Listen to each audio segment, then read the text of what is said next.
Ribuan Muslim Afghanistan butuh bantuan Presiden Erdogan dengan tegas menolak.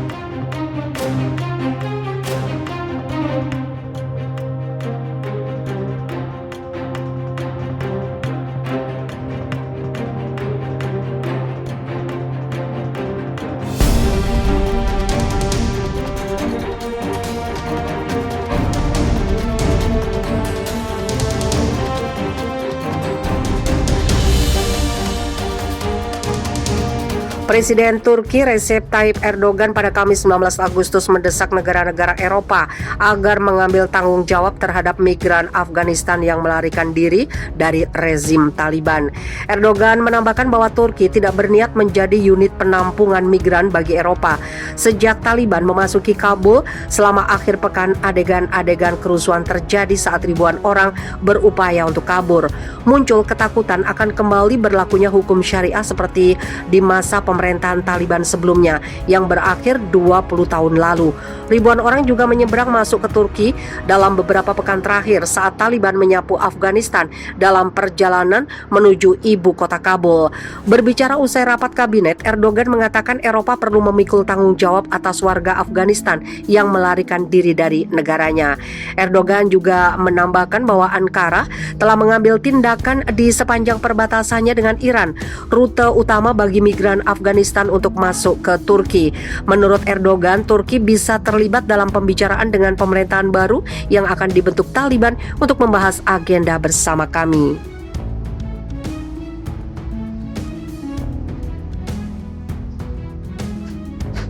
Menolak Islam dicap teroris Vladimir Putin itu propaganda buruk.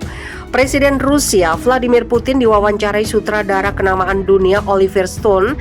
Dalam sesi wawancara tersebut, Vladimir ditanya mengenai negara dan agama Islam. Stone bertanya kepada Putin bagaimana mengatur kaum muslim di Rusia saat Islam dikaitkan atau malah dicap dengan terorisme.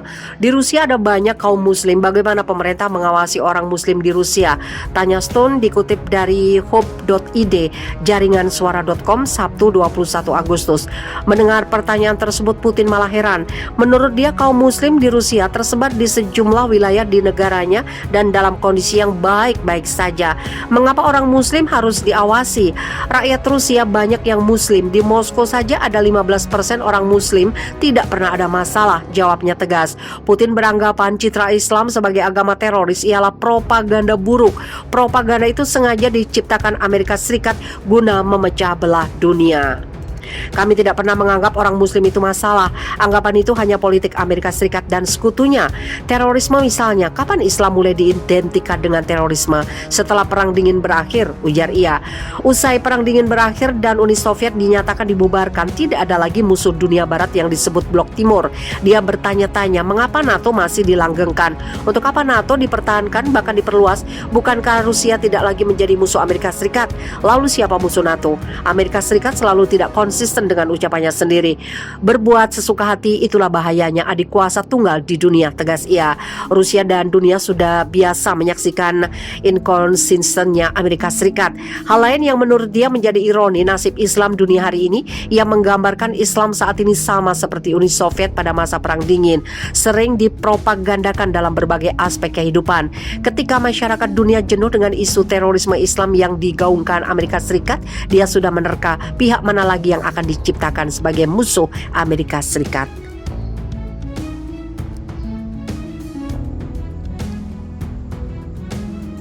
Rusia tingkatkan pertahanan udara Suriah hadapi serangan Israel.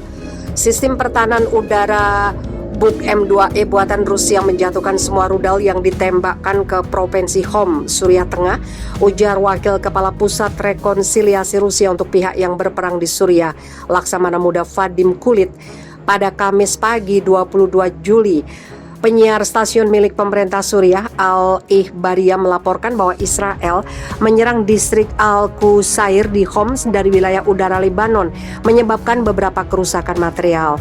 Menurut Vadim Kulit, 2 pesawat tempur F-16 Israel menembakkan 4 peluru kendali ke beberapa fasilitas di Provinsi Hom. Keempat rudal itu telah dihancurkan oleh pasukan pertahanan udara yang siaga di Suriah yang menggunakan sistem pertahanan udara Buk M2E buatan Rusia, kata Vadim Kulit. Dikutip sputniknews.com.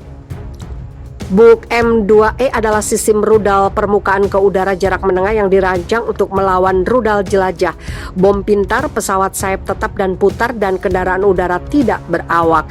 Dari waktu ke waktu Israel melakukan serangan terhadap Suriah dengan mengatakan operasinya ditujukan untuk melawan kehadiran militer Iran di Suriah. Damaskus mengutuk serangan tersebut sebagai pelanggaran kedaulatan nasional Suriah dan telah berulang kali meminta organisasi internasional untuk menghentikan mereka. Rusia bergerak untuk membatasi serangan udara Israel di Suriah dengan memperkuat sistem pertahanan rudal Suriah. Laporan dari Ashaq Al-Awsat yang mengutip sumber Rusia mengatakan bahwa Rusia telah kehabisan kesabaran dengan Israel di Suriah. Dikatakan bahwa langkah Moskow adalah hasil pembicaraan antara Rusia dan Amerika Serikat yang menurut sumber itu memberi kesan bahwa Washington tidak menyambut serangan Israel yang terus-menerus, ungkap dailysabah.com 24 Juli.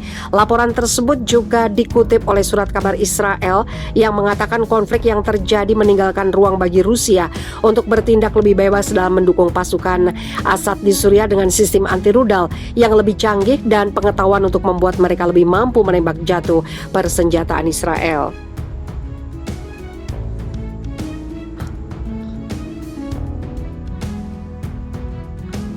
Sistem rudal buatan Rusia tembak jatuh seluruh rudal Israel di Homs, Suriah. Dua jet tempur F-16 Israel menembakkan 4 rudal ke wilayah Homs, Suriah pada Kamis pagi. Semua rudal Zionis itu ditembak jatuh oleh sistem pertahanan rudal buatan Rusia yang dioperasikan tentara Suriah. Dua jet tempur F-16 Israel menembakkan 4 misil dari wilayah udara Lebanon sekitar pukul 1:11 waktu setempat pada hari Kamis. Keempat rudal dihancurkan oleh unit pertahanan udara Suriah yang sedang bertugas menggunakan sistem Buk M2E buatan Rusia, kata Pusat Rekonsiliasi Rusia untuk Suriah dalam sebuah pernyataan yang dikutip dari Rusia Today Jumat 23 Juli. Video dan foto intersepsi rudal-rudal Zionis itu telah beredar di media sosial. Itu adalah serangan Israel kedua terhadap Suriah minggu ini. Sebelumnya pada hari Selasa, 4 jet tempur Israel menembakkan 8 rudal ke provinsi Aleppo, menyerang fasilitas penelitian ilmiah di kota Safira. Menurut Kepala Pusat Rekonsiliasi Rusia untuk Suriah, Laksamana Muda Vadim Kulit, 7 dari 8 misil itu ditembak jatuh oleh unit pertahanan udara Suriah menggunakan sistem pertahanan rudal Buk M2 dan Pansir S. Untuk serangan hari Selasa, jet-jet tempur Israel menembus wilayah udara Suriah melalui wilayah Antanf di perbatasan Yordania